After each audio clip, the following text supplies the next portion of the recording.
ये क्वेश्चन था, नेपोलियन क्रांति पुत्र था या क्रांति हंता, विवेचना करो। 18वीं शताब्दी के उत्तरार्ध में यूरोप में एक ऐसे व्यक्ति का जन्म हुआ जो निर्विवाद रूप से आधुनिक यूरोप का अग्रदूत माना जाता है और विश्व इतिहास में शायद ही कोई ऐसा चरित्र हो जो उसकी तरह आकर्षक हो। वह था नेपोलियन बोनापार्ट। आलोचक यह कहते हैं कि नेपोलियन क्रांति पुत्र था, किंतु वह ऐसा पुत्र था जिसने अपनी माता की हत्या कर दी। यद्यपि उसकी सेनाएं क्रांति के नारे स्वतंत्रता, समानता, भारत के झंडे को लेकर विदेशों में प्रवेश करती थी, उसने जिस संविधान का निर्माण किया वह गणतंत्रीय था। यही नहीं, उसने संविधान के विषय में जनता की प्रतिक्रिया जानने के लिए जनमत संग्रह कराए थे। लोगों का मानना है कि वह यानी नेपोलियन क्रांति पुत्र था क्योंकि फ्रांसीसी क्रांति ने प्राचीन राजनीतिक व्यवस्था समाप्त करके एक कमजोर गणतंत्र की स्थापना की थी, या यूं कहें कि एक खाली जगह छोड़ दी जिसे नेपोलियन ने आकर भरी। यदि क्रांति से एक अराजकतापूर्ण स्थिति पैदा न होती तो नेपोलियन जैसे व्यक्ति को सत्ता प्राप्त करने का सुनहरा अवसर न मिलता। क्रांति ने फ्रांस में विशेषाधिकार का नाश कर समानता के सिद्धांत की स्थापना की थी और इसी के आधार पर साधारण वर्ग के लोग, जिनमें नेपोलियन भी था, आगे बढ़कर राष्ट्र के सर्वोच्च स्थानों पर पहुंच सके थे। अन्यथा पुरानी व्यवस्था में वहां केवल कुलीन वर्ग के लोग ही पहुंच पाते थे। नेपोलियन को जो 40 युद्धों में आश्चर्यजनक सफलता मिली वह भी क्रांति का परिणाम थी, क्योंकि क्रांति ने फ्रांस के लोगों व सेना को एक नए उत्साह से भर दिया और इसी उत्साह को नेपोलियन ने एक हथियार के रूप में प्रयोग किया। किंतु फ्रांसीसी क्रांति ने जिन आदर्शों व सिद्धांतों जैसे स्वतंत्रता व बंधुत्व पर बल दिया था, उसने उनकी उपेक्षा की और फ्रांस तथा फ्रांस के अधीन अधिकांश यूरोपीय रियासतों की जनता की स्वतंत्रता सब प्रकार से कुचल दी। उसने अपनी सैनिक निरंकुशता को थोपा।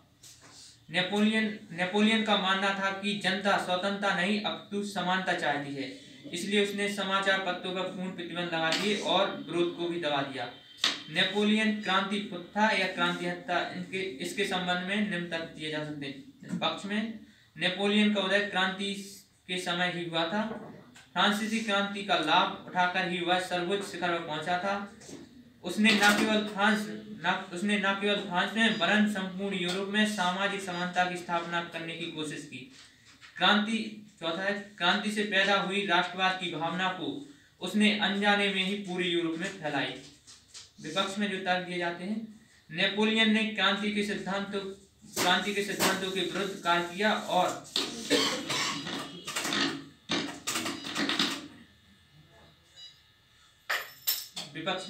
नेपोलियन ने क्रांति के सिद्धांतों के विरुद्ध कार्य किया और गणतंत्र के स्थान पर निरंकुश राजतंत्र को प्रोत्साहन दिया। प्रेस की स्वतंत्रता पर पूर्ण प्रतिबंध लगाकर क्रांति के मूल्यों के विरुद्ध कार्य किया। उसने सम्राट की उपाधि धारण कर पुरातन व्यवस्था को स्थापित किया जिसके विरुद्ध क्रांति हुई थी। उसका समानता का सिद्धांत भी उतना समान नहीं था जितना वह दावा करता था। समानता का सिद्धांत केवल कुलीन और मध्यम वर्ग के लिए था, न कि निम्न वर्ग के लिए। पांचवा तर्क है कि नेपोलियन ने अपनी महत्वाकांक्षा को पूर्ण करने अर्थात जूलियस सीजर और सिकंदर जैसा विजेता बनने के लिए फ्रांस को लगातार सैनिक युद्धों में झोंका, जबकि क्रांति युद्धों के विरुद्ध थी। नेपोलियन का मूल्यांकन। इतिहासकार नेपोलियन को देवतुल्य और युग निर्माता से लेकर दुष्ट व शैतान तक मानते हैं। नेपोलियन ने खुद ही एक बार अपने बारे में कहा था, मैं ही था जिसने अराजकता के ज्वालामुखी पर्वत की अग्नि को शांत किया और विप्लव की अस्त व्यवस्था में व्यवस्था कायम की। मैंने क्रांति को आगे बढ़ाया और उसके संदेश को पूरे यूरोप में फैलाया।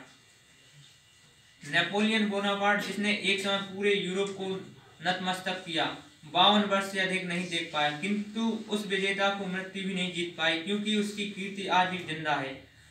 वह चाहे भीषण उल्कापात की तरह आया हो और लुप्त हो गया। उसने जितना बनाया उससे अधिक नष्ट किया, परंतु उसने अवसा यूरोप को नींद से झकझोरा और राष्ट्रों के भावी एकीकरण का मार्ग प्रशस्त किया। वस्तुतः नेपोलियन जैसे व्यक्ति का मूल्यांकन करना सरल नहीं है, क्योंकि वह इतिहास का सबसे आकर्षक और चर्चित व्यक्ति था, चाहे विवादास्पद ही क्यों न हो।